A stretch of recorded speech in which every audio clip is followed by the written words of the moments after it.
My name's Aman Akram. I'm co-head of visual effects here at Untold Studios.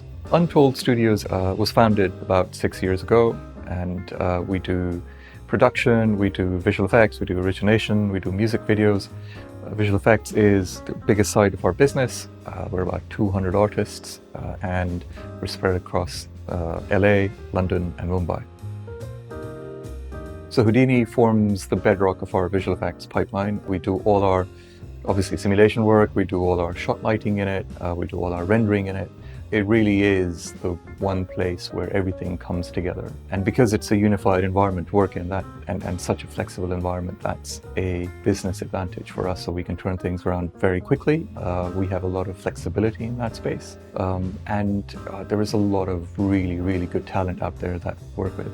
So Houdini actually allows us to work with some of the best talent that's out there in the world of visual effects. I'm Sebastian Caldwell. I'm one of the CG supervisors at Untold Studios. We've had the pleasure of working with VCCP and Virgin Media a couple of times now. Previous two projects were Highland Rider and Goat Glider, which are some of our most awarded VFX projects in advertising. They came to us asking what's the hardest thing we can do in VFX for a character. We immediately suggested a character that inhabits water. They took that away and came back to us and suggested a walrus that steals a speedboat. We use Houdini from everything downstream of animation, from groom, look dev, lighting, shading, FX, character effects and rendering. For groom, we initially weren't sure whether we should actually need to groom the walrus because the common perception was that there was no fur on a walrus. After doing some research, we found they have very, very, very short, very dense fur. The workflow for this was we groomed everything using Houdini.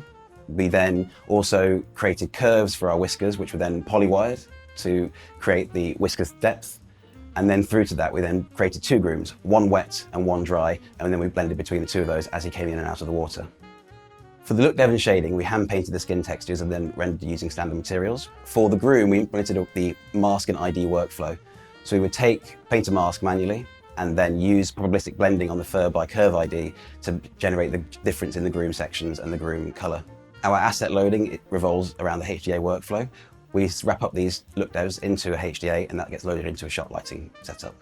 We then also developed a wet and dry look. So where we had the wet groom and the dry groom, we baked out texture maps that would blend between the wet and dry groom and the wet and dry look, and we'd shade them accordingly. Water in the opening sequence is entirely CG. We generated this using flip tanks and ocean spectrums, matching the water that was in camera. We also used vellum for our flag simulations, and the boat, in the soft areas of the boat, were deformed around the walrus as he climbed over it. We went heavily on the character effects to allow the blubber to wobble around as he moved.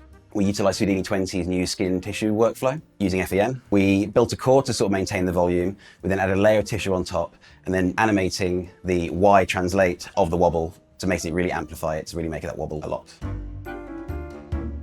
Before the project even started, we knew that integrating the walrus and a boat into the water would be a tricky thing. And this came up with the question was, do we shoot with a real boat or do we use a CG boat?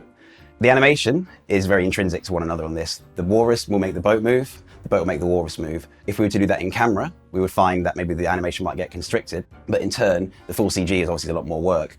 We eventually decided going full CG was the best option. It gave us the flexibility for animation, and we also knew that we could rely on Houdini's simulation tools for the water.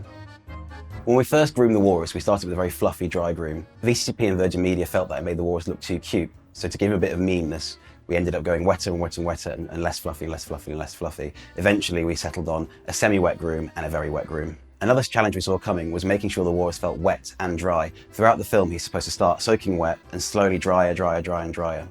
We built dynamic wet maps that were based on the movement of the walrus and the water interaction. That then drove a blending mask of wet groom and dry groom. We used this mask in shading to show where the wetness was going to be, so shinier groom and then fluffier groom. One thing that's really great about Houdini, and especially Untold Studios, because we're so Houdini oriented, all the artists are working in the same package. They're all diving into each other's setups, they know what to pull from where things, and that meant that we were able to collaborate really, really, really well. Back when Untold was formed, it was a decision from day one to choose Houdini as the software package that we're going to do our scene assembly and lighting and rendering in. You know, it was a no-brainer when we set out Untold 6 years ago.